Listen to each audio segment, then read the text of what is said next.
This is the Unknown Nations podcast, where we'll be sharing about reaching the nation where Jesus is unknown. Welcome, everybody, to the next episode of Unknown Nations. I'm your co-host, Mark Young, with the star of our podcast, which the real star of our podcast is Jesus, but yeah, that's right. But Greg Kelley, executive director of Unknown Nations. Now, Greg, we're going to do a two-part show here. So I want everybody to know up front. So what we're trying to do is set the stage here. For in the last episode, let me back up. In the last episode, we spoke about all of the people who have been unreached. And these billions of people that have never even been reached with the gospel. And we spoke about how the Great Commission really makes that all of our responsibilities. And literally, for those of us who may be interested in the return of Christ, we could consider ourselves to kind of have that, a part of that in our hands right now. Absolutely. Because this needs to be accomplished before that happens. So here's the question that comes up all the time. Question that people come up to me with this is, why you guys, why are you making a solar powered MP3 player? Why do you have such a problem? Because there's satellites every place and everybody's got a cell phone. And, do you guys really think that there's anybody out there who just doesn't have access to everything? And in reality, that's the case. So I think there's a few things we want to discuss here. One is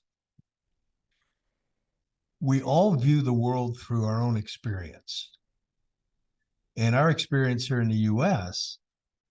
is not the experience that they're having in the 1040 window. So we don't understand the idea of not having fast food, not having a cell phone that works in our pocket, and having internet access, and having drive-through restaurants and grocery stores and clean water in our house. And I mean, this is a very different environment. So there are barricades to people really getting to the gospel. And some of those barricades, we'll put them in the category of physical barriers. And then we'll put some of those into the barricades of spiritual barriers. And inside spiritual barriers, we have to lump political barriers inside that conversation. So in some cases, and the reason we put political and spiritual barriers together is because much of the political barriers do have their roots in spiritual behavior. Yeah, absolutely. So there is no question that the enemy is functioning inside these governments. And in fact, at this point, I would hazard to say the enemy is functioning in every government. Yeah, God puts kings and leaders in their place, doesn't he, Mark? I mean, there's no doubt about that. It's a biblical principle. Whether we like the leader or not, God's hand is on those that end up in the leader. Sometimes, I mean, just even looking at Israel, there's many kings that you could look at those kings as they led Israel and go, boy, that was a bad dude. Why did God allow that? And ultimately, you see the hand of God in it, allowing his people to suffer for a greater purpose, which was to draw them closer to him. So there's no doubt that political and spiritual go together. Now, people need to understand, when you live in a world that has never been exposed to the gospel, you're living in a world of darkness. You're living in a world of oppression. And again, it's not a worldview that we can come to easily for ourselves. So let's start with the physical barriers. When we're looking at the 1040 window, what are the physical roadblocks that make it difficult for these people to hear the gospel? Well, I mean, I think you're exactly right. When you're talking about the Great Commission, one of the questions I love getting, Mark, is like, how are we doing? I mean, I think that's a fundamental question, because you're right. It's we are all stewards of Jesus' last words, the Great Commission that we spoke about in recent episodes. And the fact of the matter is, it's a mixed sort of report card. And some hands, you'd say, well, Christianity is at an all-time high, and we could celebrate that. But then on the other hand, you'd say these guys that are living in the 1040 window, which we've identified in the Eastern Hemisphere, just north of the equator to the 40-degree marker, those without access to the gospel are growing at the same rate as Christianity. And these physical barriers are massive inside that part of the world, the North Africa, Middle East, the Southeast Asia. And so you're going to deal with issues like war. I mean, you cannot get away from that reality, Mark, when you look at this idea of the instabilities in so many of these countries. They say every 3 seconds, someone is newly displaced because of war, violence, or persecution. That becomes the beginning sort of tip of the spear of human suffering. And I got exposed to that right early. That was actually the first thing I got exposed to at our organization back in the mid 90s from 2 events. And you'll remember them, and a lot of our listeners will remember. If I were to say, take yourself back to June of 1994, like think about what was going on in June of 94. And okay, you could scratch your head on a global issue. And there's a couple things that will trigger that time frame. The first thing I would say, Mark, is the white Bronco. Mm-hmm. That was OJ, right? That happened in June of 94. At the same time that was going on, the finishing touches of one of the worst genocide in our lifetime in Rwanda, where you had one nation, the Hutu, against another nation, the Tutsis, where 1 million people were literally massacred on the streets of Kigali in a 90-day window from March to June of 94. And so that, unfortunately, has repeated itself over and over and over. And it seems to be that in the areas that we find people without access to the gospel, that's where they're mainly concentrated at. And so this issue, the first barrier that we talk about is this idea of, really, it's genocide. One people group against another people group. And we can do a deeper dive on that. But then another. And think about this too, by the way. The slow motion car chase was seen around the world, and nobody paid attention to the 1 million people. Yeah, exactly. Yeah, when you talk about that, you're exactly right. We're not sort of making ourselves aware of some of these things because they don't affect us. We're more entertained. We have a higher sort of reaction value to something that entertains us versus like, how does this affect? Let me tell you why I think that's such a big deal, Mark. One of the last things Jesus prayed was in the Gospel of John in 17.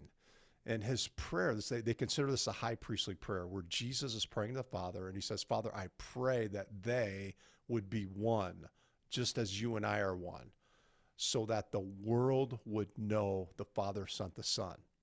Now, let me unpack that for a second, the significance of that. Jesus is, again, praying on behalf of all of us. When he says, I pray they would be one, he's speaking of every follower of Jesus. And the dynamic of one people group or nation that's very different than another being one is an unusual reaction, because that what happens in a natural standpoint is when there's differences, you isolate, and you're not necessarily looking to have unity with someone different than you. But Jesus is saying an element and a characteristic and attribute of the kingdom is that those differences, because of Jesus and the Jesus involved in both of their lives, that will bring them together as one. And he's saying the power of that. The world will look at that in confusion, like, why are they getting along? But Jesus is saying the visual of that oneness will bring them together and let the world know the Father sent the Son. So that is the visual of unity. And if that is the kingdom of heaven, we'll just say the environment of the kingdom of heaven, that unity, then the opposite is also going to be true, where one nation, not in unity, but at odds and fighting, trying to annihilate the other one, i.e. genocide, I believe anytime you see genocidal activity, the devil himself is there, because it's the polar opposite of what God represents. And it's going on every single day, Mark, every single day. And it is a massive barrier to the gospel. Absolutely massive. The one that I will think about regularly is a people group called the Rohingya. Now this is not 1994. This is not 100 years ago. This is from 2017. Okay, so the Rohingya were from the country of Myanmar. That's where they're mainly from, a mainly Buddhist country. But the Rohingya, their historical lands in a place called Rakhine State, 100% Muslim. So the Now that's Rohingya, the old Burma, right? exactly, old Burma. So the Rohingya are living in a primarily Buddhist, segregated off into a certain area of that country. And because of the tensions, political tensions with the Burmese military running the show, being Buddhist, and a majority Muslim country, the Rohingya, there would be constant tensions for decades and decades. So And the Muslims and the Buddhists are battling with each other. Exactly. And because the Buddhist regime, the Burmese military, has the bigger stick, they would come down hard on punishing the Rohingya. And so what you would have over the course of a couple of decades is Rohingya, maybe by the dozens and even hundreds, if there were a big enough skirmish, going across the border into neighboring Bangladesh. And so there's a historical population of Rohingya in Bangladesh because they fled the persecution, if you will, of Myanmar. Now, what happened in 2017 was kind of the point where it was the straw that broke the camel's back. And there was a skirmish and there was an attack. Some Rohingya attacked a Burmese girl, raped her, attacked her. Burmese military just came unglued and said, we are getting rid of these people once and for all.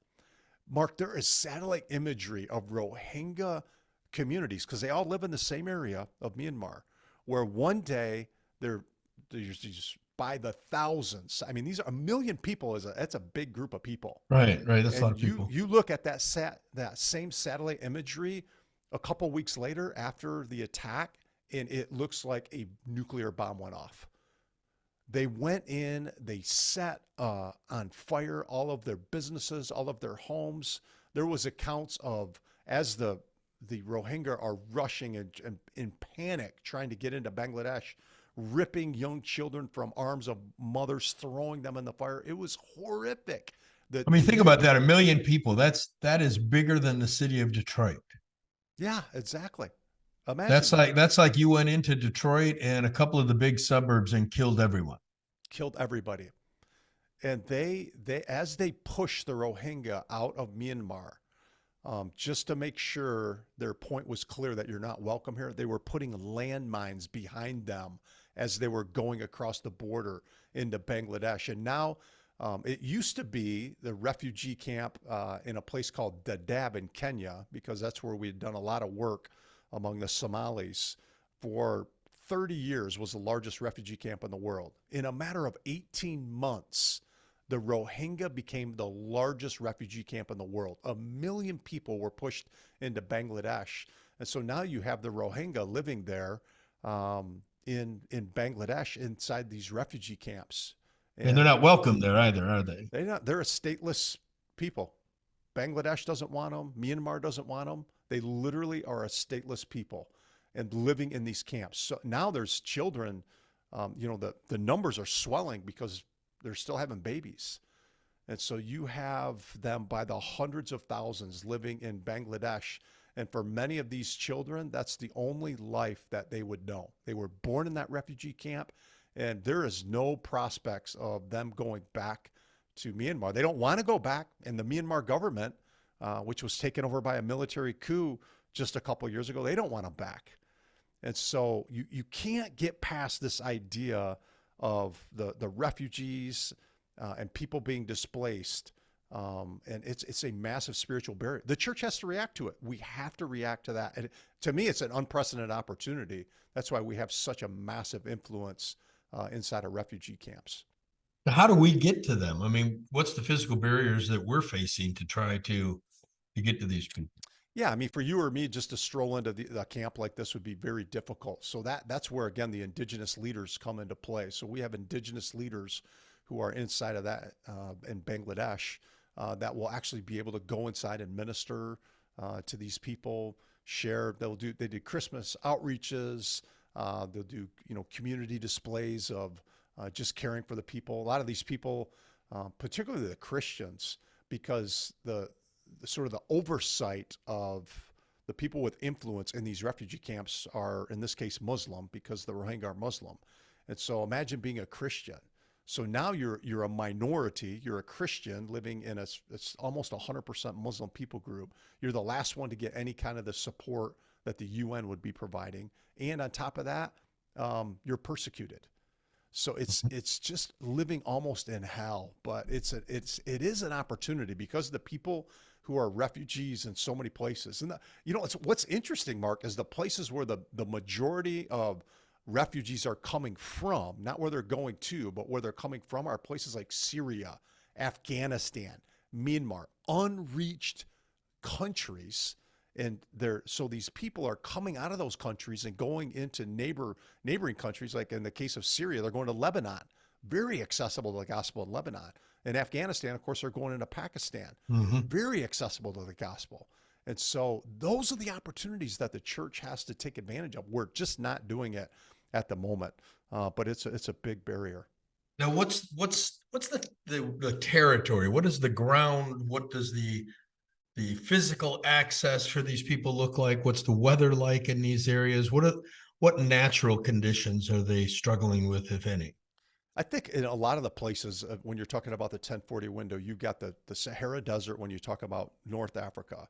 And so you've got very punishing elements, very difficult to get into, very arid. These people are dealing with lack of water in those areas of North Africa and throughout the Middle East. And then, when you start going over in Asia, you've got the Himalaya Mountains, which is a massive physical barrier. I think it's not a coincidence that the highest concentration of unreached people groups of anywhere in the world is in that corridor in northeast India bordering into Nepal. What do you have there? The Himalaya Mountains. So I think that becomes that physical barrier of getting access and getting into. It's just harder. So you've got to really be pretty determined to get to these remote areas within the Himalaya Mountains. But physical barriers are definitely a reality. What's their source of food and water in these areas? So with a lot of these people, I mean, when you're talking right now, about 1 in 3 people in the world don't have access to clean water, the sanitation, it's issues of hygiene. Water is a massive issue. And when you are concerned about how you're going to get your water for the day, forget about being clean or not. I mean, I was in a watering hole in Bangladesh that we were asking them about their water condition, and they said they took us around the corner to a pond, and the first thing I saw in that pond when I looked to my right was a cow that was just kind of sitting down in there, and he's doing whatever he's doing as a cow. And then I look over to the left and I see a woman with a child sort of on her back, and she's doing her dishes, and you can see there was kind of soaps and that. And then so I'm looking at this, I'm like, this is your, and then I see in the back, and I see another mama filling up a little canister in the same pond where the cow is in there going to the bathroom and all the dirt, and then the woman washing, people going to the bathroom. That's their water. And so when you look at situations like that around the world, it's no mistake why you have so many people dying of waterborne illnesses, which is a great opportunity. So we find ourselves drilling a lot of wells in these places and getting down into the deep layers of bedrock where the water's been filtered and cleaned, bringing that up. And a lot of times, Mark, we'll distribute water filters. When I went to, in the same place where we saw the cow in the water and the woman washing her dishes, we gave them water filters, and we had a stampede of people. I think we had about 100 of these filters, and every single family wanted one, of course. So there's basic things we can do when you think about providing people clean water that have huge impacts for the gospel. When we look at medical history here in the U.S., at the turn of the century, at the year 1900, the average lifespan of an American was 47. Hmm. And now at the turn of the next century, 2000, the average lifespan is almost 80. People think of that as being the great breakthroughs in medicine. And actually, what research shows us is the single technological event that extended life the longest in the US was the invention of plumbing. Yes. Yes. Because with indoor plumbing, we no longer, and it wasn't just about the dirty water, we no longer lived with dirty and diseased water next to us. Mm-hmm. Yeah. Because that's the flip side. Not only are they drinking dirty water, but all of the infectious disease and dirty water is right next to them. Yep. Exactly. They're Yep. actually living with it.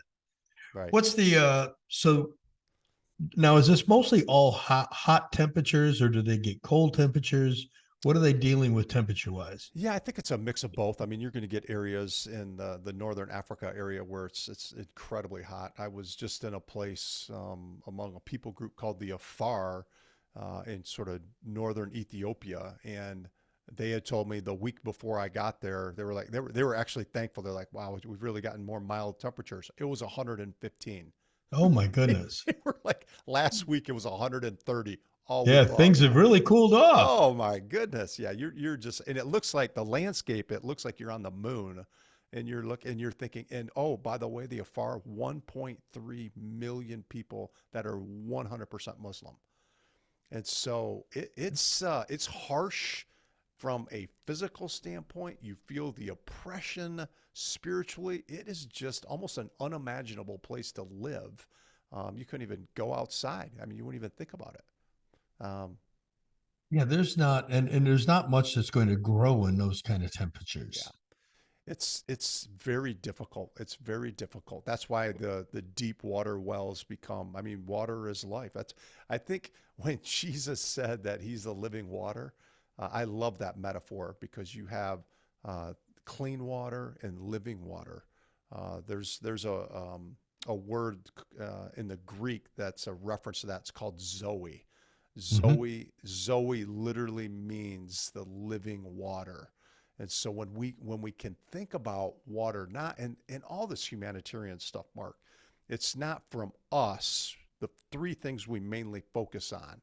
It's clean water, it's emergency disaster relief, the refugee type situations, and then the third one would be medical. We're not necessarily interested in being a humanitarian organization, but we recognize that when you come along and with water and you take clean water and you pair it with living water, now all of a sudden being the hands and feet of Jesus changes everything. And so I think that's the way we need to look at these things. We're not just going in to fix a temporary problem.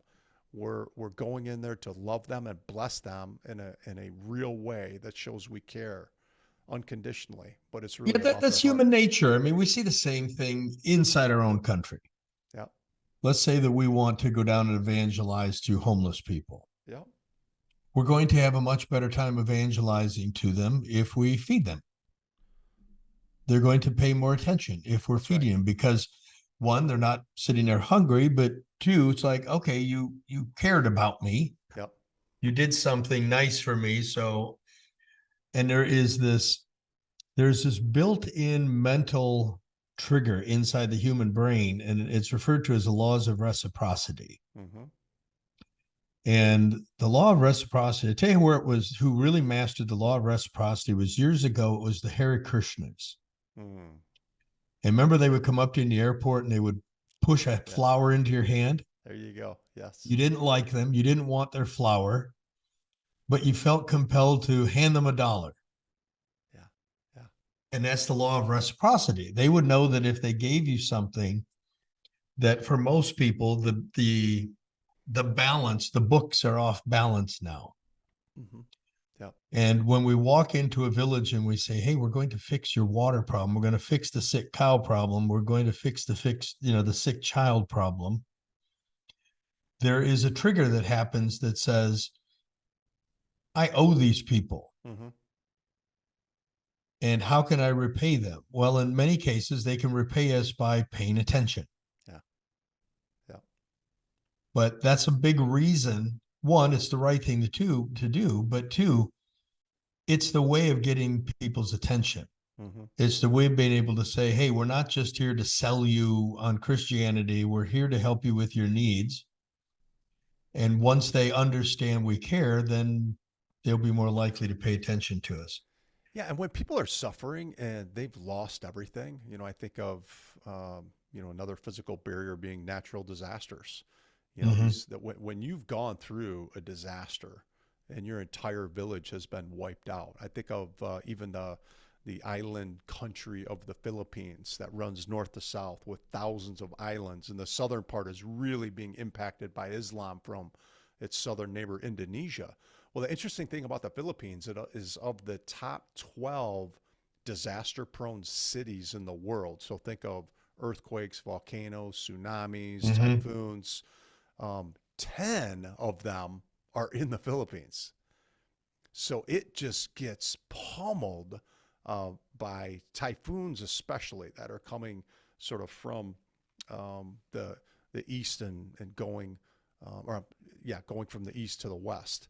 And so they just hit that country and wipes out. I mean, we've seen villages that have been just completely wiped out, like literally floating debris out miles out into the ocean, where people are hanging on to floating refrigerators. We heard one story of dozens of people being just wiped out because what happens is the water hits the mountains and then comes rushing down, and it just swells these rivers, and anybody living nearby that river just gets literally taken out to sea. And we heard this one story of these people who were floating out there for several days, and the only thing that kept them alive is there was a floating refrigerator that happened to have some bottled water in it, and they were able to just kind of pull out the water. But I mean, just imagine, just living with that kind of possibility or threat. And so the natural disasters are absolutely, but what natural disasters to us, Mark, it's not a matter of if, but it's when. They Mm-hmm. will happen. I mean, no one could have predicted when that horrible earthquake happened that killed thousands of people in Nepal just a few years ago.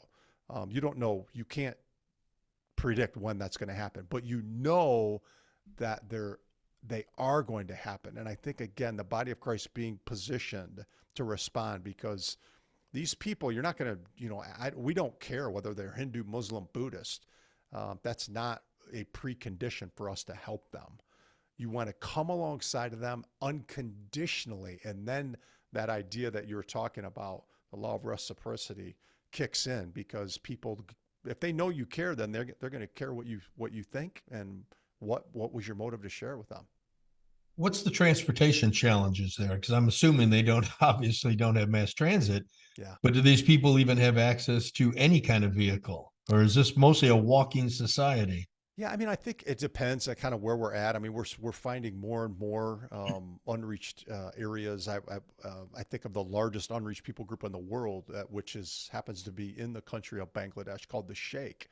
You've got over 130 million people that are totally without access to the gospel. And when I was in the city of Chittagong, and we were kind of talking to our indigenous leaders, and we're like, okay, where are the Sheikh at? And they just kind of looked at me and they just sort of went like this, like, every person you see is from that people group. And it has a ton of taxis all over the place, and rickshaws in every direction. So in that case, because the people are so heavily concentrated in a city urban environment, Mm-hmm. transportation really isn't an issue. And some of the areas in the Himalaya mountains, and then obviously the arid areas of the desert, you're talking about motorcycles are a super efficient way of transportation. But yeah, a lot of these people, once you get outside of the city, it is very much a walking society, going from one place to another as they're trying to get around. Yeah, it's just an environment that we can't really grasp. And it's even one of those things, if you've ever seen a war zone on TV, or if you've ever seen even a big fire, on TV. And then you've had the opportunity to actually be on the site of that. What you see on video, what you see on television doesn't even remotely start to express the real conditions when you're there. Right, right. That's the truth. Video cannot, as horrific as the videos are that you may have seen, they cannot express what it's like to be there in person.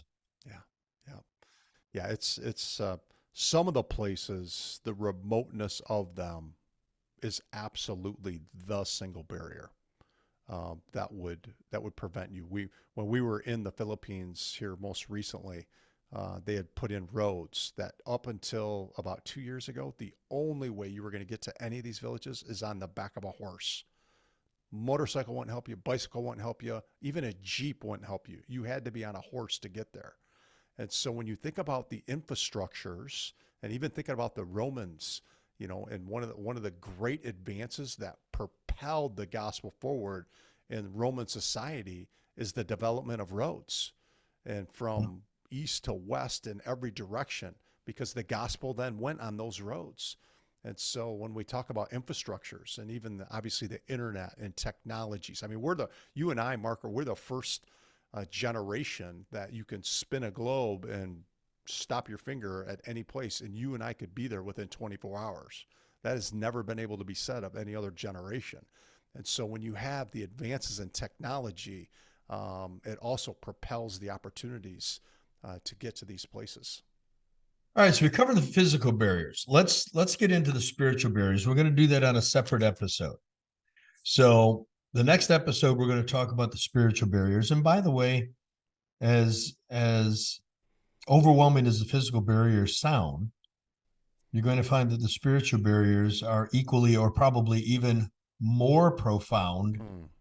I mean, it sounds bad enough that you have, famines and no water and war and all these things, but the spiritual barriers can even be worse sometimes. Yeah, no, there's no doubt about that. I mean, if I were to, the worst of one versus the worst of other, give me the worst of the physical barrier almost, because you're right. Spiritual barriers are pretty shocking. All right, so we're going to pick this up on the next episode. By the way, if you're enjoying today's show, please make sure you go to, to wherever you get your podcast and leave us a 5-star review and send links out to other people. And we will catch up with you on the next episode of Unknown Nations.